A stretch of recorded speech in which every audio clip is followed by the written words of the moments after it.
Madison Square Garden has seen a lot of versions of the New York Knicks, but nothing quite like this. The days of grinding the clock down, living on isolations, and riding a six-man rotation into the ground are gone. This group plays faster, moves the ball, and attacks teams in waves.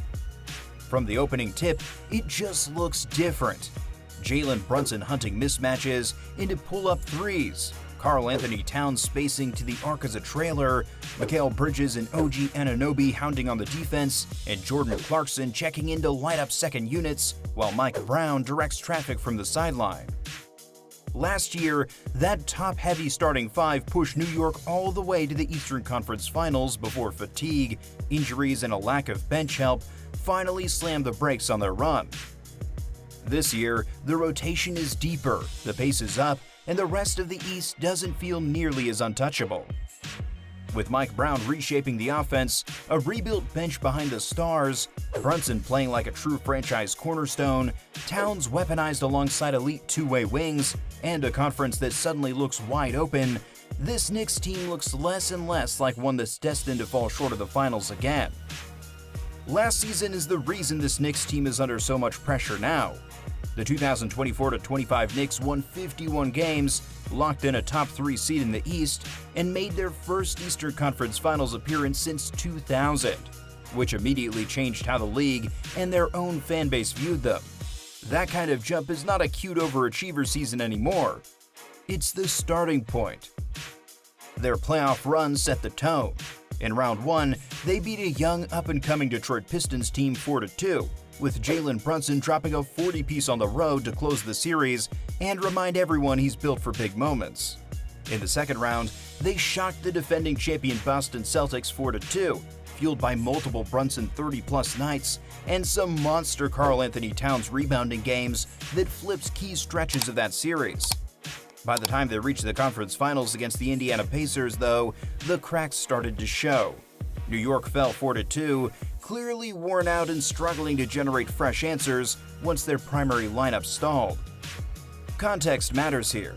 The Knicks had already gone all in the previous summer, swinging big to bring in Towns and Mikal Bridges, while letting important depth pieces like Isaiah Hartenstein and Dante DiVincenzo walk. On the other side, the bench finished dead last in scoring at just 21.7 points per game, and that lack of support showed up late in close games and eventually late in the postseason. That run didn't just raise expectations, it made one thing crystal clear.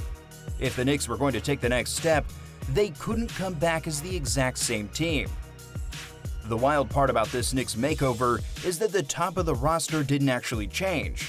Jalen Brunson is still the engine, and he's somehow found another level, hovering near 29 points and over 6 assists per game, while Karl-Anthony Towns remains the primary big, giving them dependable double-double production and roughly 11.5 rebounds in versatile scoring that stretches defenses out to the three-point line. On the wings, Mikal Bridges, Josh Hart, OG Anunoby still set the tone as two-way pests, with Anunoby leading the team at about 1.8 steals per game and frequently taking the toughest perimeter assignment. What changed was everything around them. Last season, New York's bench was a glaring weakness which forced the starters into massive workloads and left the team gasping in late-game, late-series moments. This summer, the front office finally went straight at that problem. They brought in Jordan Clarkson, one of the most prolific bench scorers in the league since 2020, who has accumulated more points off the bench than any other player in that span and already owns a 6th Man of the Year award. Gershon throws it down. Then they rounded it out with Gershon Yabusele on a multi-year deal after he rebuilt his value in Philadelphia, averaging about 11 points, 6 boards, and close to 38% from deep, while turning heads with big showings for France on the international stage. Instead of chasing another headline superstar, New York finally chose to raise its floor, filling in the exact gaps that cost them when it mattered most last spring. The single biggest change for the Knicks isn't on the court, it's on the sideline. Despite delivering the franchise's best season since 1999, New York moved on from Tom Thibodeau after that conference finals loss and turned to two-time Coach of the Year Mike Brown, a coach known for modern offense and adaptability. Brown already proved what that looks like when he turned Sacramento into one of the most dangerous offenses in the league, lifting them from irrelevance to a real threat almost overnight. The contrast in style could not be more obvious. Thibodeau's Knicks lived in the mud, bottom tier in pace, slow to cross half court, and constantly bleeding shot clock until they were stuck with tough, late clock looks far more often than other contenders. Under Tibbs, guys like Josh Hart were basically marathon runners in sneakers, regularly pushed into huge minute loads and looking like they'd never get a real break. Brown flips that philosophy. His teams emphasize pace, early offense, and constant movement, getting into sets quickly, spacing the floor, and using cutters and off-ball actions instead of leaning on isolations. There's a lot of work to be done. You can already see that mindset in New York. Under Brown, the Knicks have started the season with a strong record and a healthy positive net rating, the kind of underlying profile you expect from a real contender, not a fluke run. The rotation is deeper, Brown trusts his bench, and he refuses to run Brunson, Towns, Hart, and the wings into the ground the way Tibbs often had to. Offensively, there's more variety. Brunson off the ball at times, Towns trailing into pick-and-pop threes, Mikal Bridges and OG Anunoby sprinting to the corners, and a mix of pick-and-roll looks that keep defenses guessing. One thing is clear, this new coaching hire is set to bring a new identity in the Big Apple. And with the entrance of a new coach comes an entirely new system with it. With Mike Brown, the team is sitting at the top 3 in the East. Spearheading the team on the floor is none other than Jalen Brunson, who hasn't just maintained his level, he's pushed it even higher. This year is currently his 3rd straight season in New York with at least 24 points, 6 dimes, and multiple threes per game. Under Brown, he's not stuck in pure ISO mode anymore. There's more pick-and-roll variation, more actions where he gives the ball up and relocates for catch-and-shoot threes, and more chances to attack a defense that's already been moved, which makes his scoring even more efficient and sustainable over a long season. Karl-Anthony Towns is being weaponized differently too.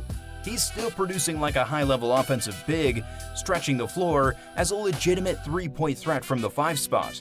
In Brown's system, Towns gets more opportunities as a trailer and pick-and-pop option, dragging opposing centers out of the paint and creating wide driving lanes for Brunson and the guards.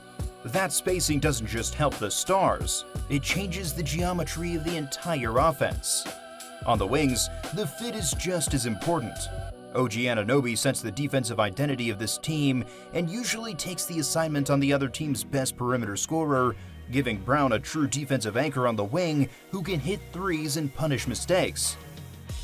Dishing to Bridges, his 3 is good, and Mikal Bridges brings versatile scoring and secondary playmaking, often sliding into a creator role when Brunson sits to keep the offense from stalling. Josh Hart remains the glue, crashing the glass from the guard spot, igniting transition chances, and quietly taking on tough defensive matchups all over the floor. Brown can also go big with Towns and Mitchell Robinson together, a combo that posted elite defensive numbers and crushed the glass in limited playoff minutes last season, giving New York another look that can suffocate teams physically while still keeping enough skill on the floor. All of this is happening in a conference that suddenly doesn't look nearly as scary as it did a few years ago. Cleveland just put together a 64-win season and grabbed the number 1 seed, but for the 2nd straight year, the Cavaliers bowed out in the 2nd round, still waiting on that real breakthrough to the Eastern Conference Finals and now dealing with injuries and inconsistency that have dragged them back toward the pack. Meanwhile, Detroit is the wild twist in all of this. They're sitting in the number 1 seed right now, but the real test is whether a group this young is mature enough to turn a regular season into a real run at the chip. And even with all that movement, Boston still hovers as a threat on name and structure alone. But without Jason Tatum, they don't feel the same inevitable hurdle they were at full strength. Milwaukee isn't even playing like a real threat right now, sitting 11th in the East and dealing with a frustrated Giannis who could be the next big name on the trading block. That shifting landscape is exactly why this particular Knicks window feels so real. Under Mike Brown, New York sits near the top of the Atlantic with a strong record and a healthy positive net rating.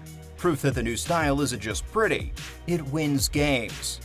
Between a proven playoff killer in Jalen Brunson, an all-star big in Karl-Anthony Towns, elite two-way wings, and a retooled bench that finally holds up when the stars sit, the Knicks now look as complete and as balanced as any team in the conference. Side. Oh, what a play from Blake. Oh, and Bane throws. Last year's Knicks were a great story with a fatal flaw. They had the star power, they had the grit, and they had a real playoff run.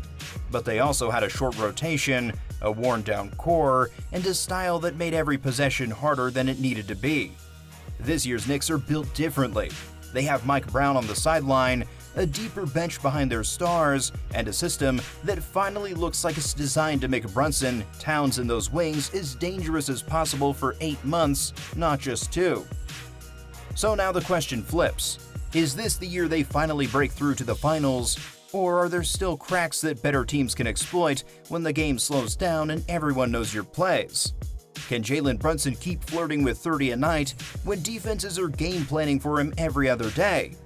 Will Karl-Anthony Towns hold up defensively in crunch time when playoff offenses drag him into every pick and roll they can find? And is this new look bench really built for a 7-game war? Or will Mike Brown end up tightening the rotation just like every other coach in May? If you want more breakdowns like this, hit subscribe and let the comments go crazy. How far do you think this version of the Knicks can go?